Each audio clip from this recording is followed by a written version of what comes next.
Assalamualaikum warahmatullahi wabarakatuh. Selamat datang di channel yang keren ini.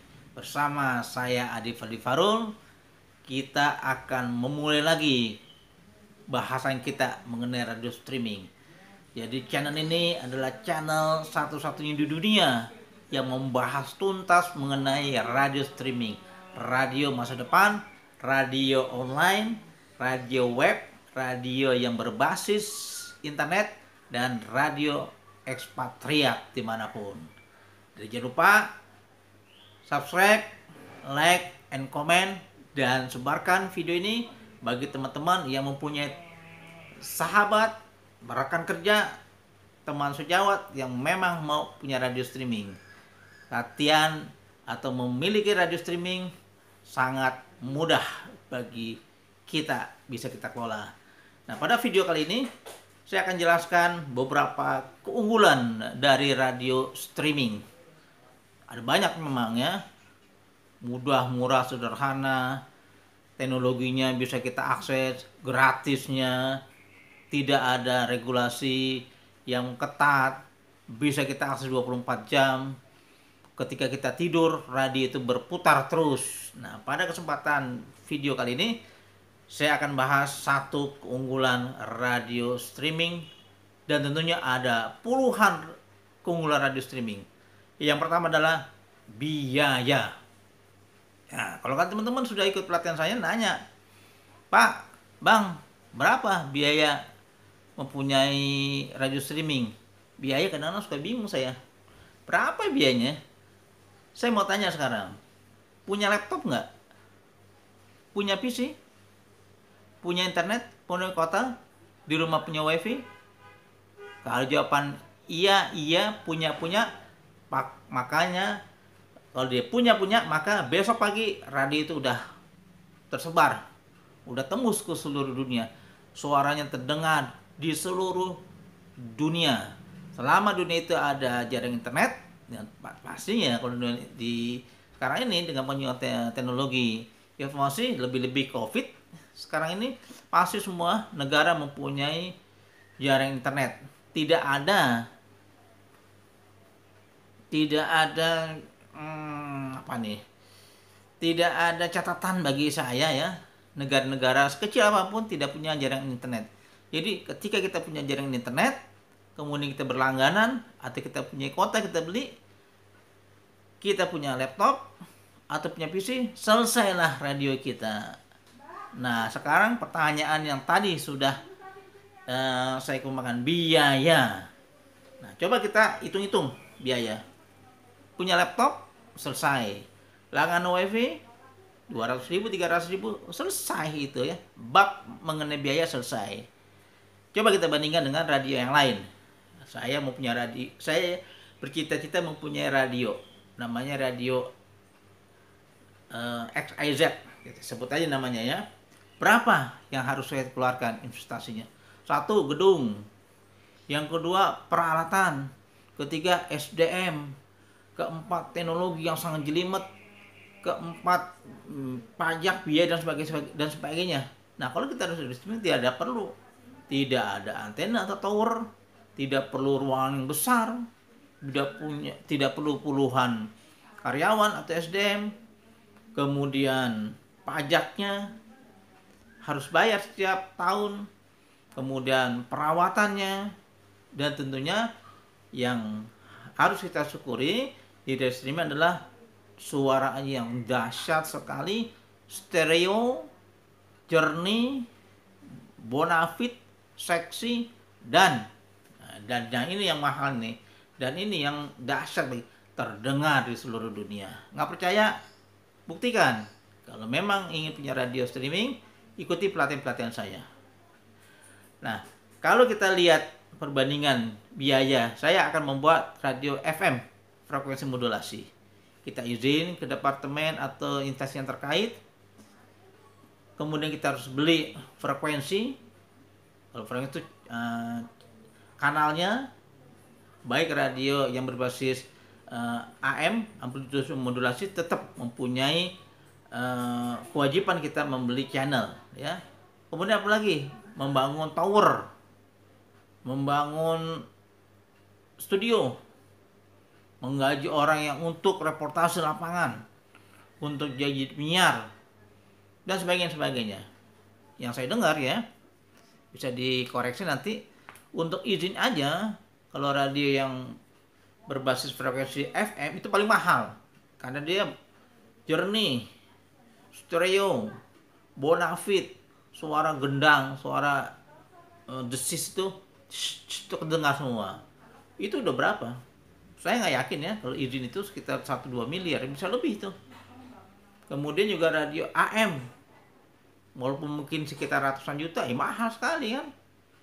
Nah, apalagi ya peralatan, apa mixer atau meja, kursi, furniture, properti lainnya mahal sekali.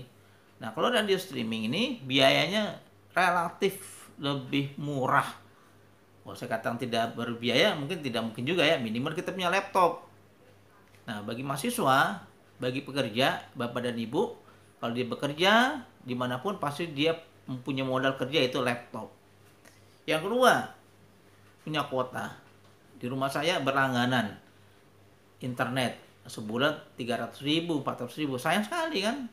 Kalau cuma sekedar untuk hahihi ya, lebih bagus kita gunakan untuk membangun jaringan.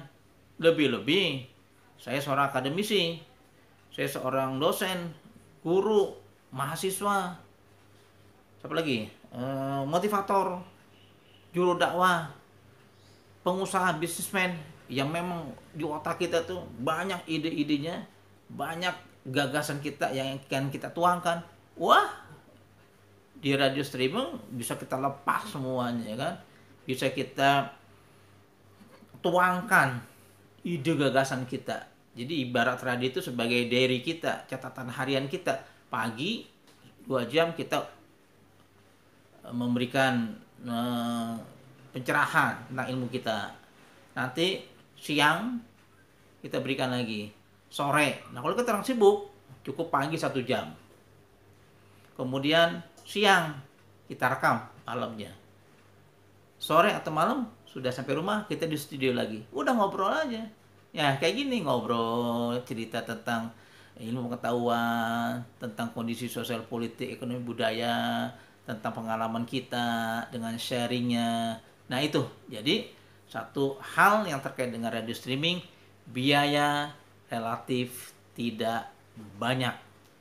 Kemudian, terkait dengan biaya, maka apakah harus ada peralatan yang canggih? Tidak. Saya punya radio streaming, saya cuma menggunakan laptop, di rumah saya pakai PC.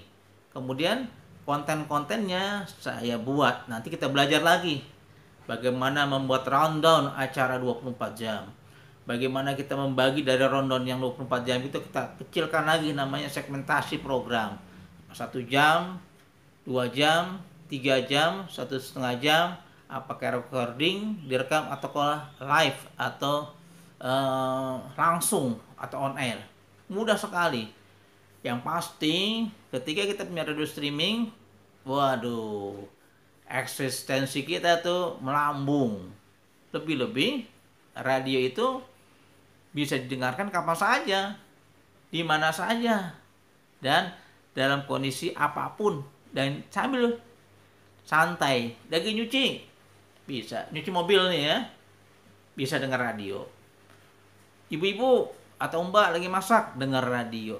Dia lagi nyetrika, dia lagi menjemur, lagi ngasuh anaknya, lagi ngobrol santai, lagi duduk-duduk sambil tiduran, bisa kita dengar radio. Nah, itu hebatnya radio. Walaupun katanya sih radio itu akan kalah dengan TV, saya yakin tidak. Sekarang TV juga mengalami penurunan. Eskalasi orang nonton tidak seperti dulu.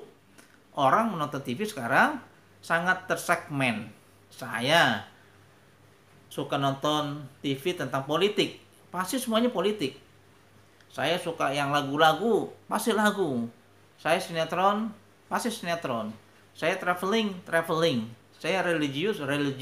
Jadi kalau TV yang gaduh-gaduh, saya yakin suatu saat akan mati dan akan ditinggalkan orang. Orang akan mencari sekarang apa passion kita, apa keinginan kita, itu yang ditonton. Jadi TV-TV yang gaduh-gaduh dari pagi, berita, kuliner, traveling, ada musik, ada dangdut, ada pengajian, kemudian ada apa lagi tuh?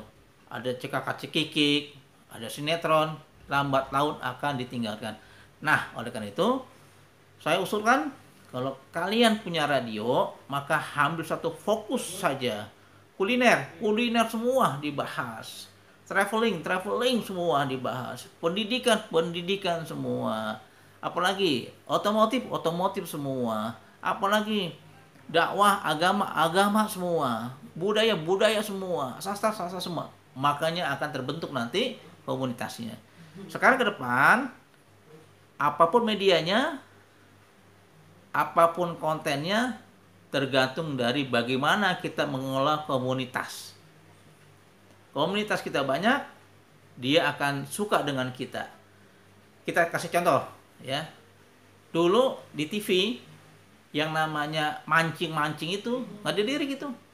Masa mancing di laut masuk TV ada channelnya? Masa mancing di danau ada masuk TV? Sekarang udah ada namanya Mancing Mania. Begitu juga kuliner. Dulu yang namanya masak itu identik dengan perempuan dan kotor, bau asap, apalagi bau bumbu. Sekarang udah masuk di acara kuliner, bahkan menjadi trending katanya ya, acara kuliner itu. Nah, jadi saya usulkan teman-teman yang nanti ikut pelatihan saya, ambillah satu segmen. Saya udah banyak mengelola teman-teman ya, artinya teman-teman yang ikut pelatihan saya ini ada yang dia ahli tambang, ahli perbankan, ahli ikan, ahli kopi, ahli dakwah, ahli jalan-jalan, ahli pendidikan, ahli parenting. Dia jago tentang komunikasi, jago tentang public speaking. Nah, dikonsepkan tuh radionya radio yang sesuai dengan komunitas yang dia kuasai. Makin banyak kontennya, makin banyak pencerahannya, dan tentunya kita akan lebih banyak lagi komunitasnya. Bahkan menjadi sumber pemasukan kita. Kan banyak iklan. Nah, nanti saya akan menjelaskan lagi bagaimana radio streaming ini mencari iklan. Tunggu cerita saya mengenai dahsyatnya radio streaming mencari iklan. Oleh karena itu, jangan lupa like, subscribe, komen, dan ikuti terus channel-channel radio streaming saya. Makin sering teman-teman sahabat media ikutin channel saya yakin wawasan akan terbuka luas dan tentunya akan menjadi masukan yang sangat dahsyat untuk masa depan kita. Dan mengelola radio streaming itu nggak perlu banyak orangnya. Berapa orang? Sendiri saja cukup. Karena kita bisa acara recording, taping, atau kita rekam dulu malam atau pagi, atau kita lagi ada waktu kita rekam, kemudian kita edit. Saya akan ajarkan semua dengan aplikasi yang saya miliki dan saya kuasai. Setelah itu kita rapikan, kita masukkan ke satu software yang nanti saya akan jelaskan di channel ini. Kemudian kita akan editing, kita akan atur waktunya, dan ketika kita tidur, ketika kita pergi, ketika kita bekerja, ketika kita berbisnis, radio itu akan terdengar selama 24 jam. Ikuti terus channel saya, channel radio streaming satu-satunya di dunia ini. Bersama saya, Ade Fadli Farul. Terima kasih, dan kita ketemu di channel-channel berikutnya dan dengan materi yang syarat dengan radio streaming. Terima kasih. Assalamualaikum warahmatullahi wabarakatuh. Jangan lupa subscribe, like, komen, dan ikuti terus channel-channel yang dahsyat mengenai dunia radio streaming, radio masa depan, radio ekspatriat, dan radio yang kita bisa kelola sendiri. Terima kasih. Assalamualaikum warahmatullahi wabarakatuh.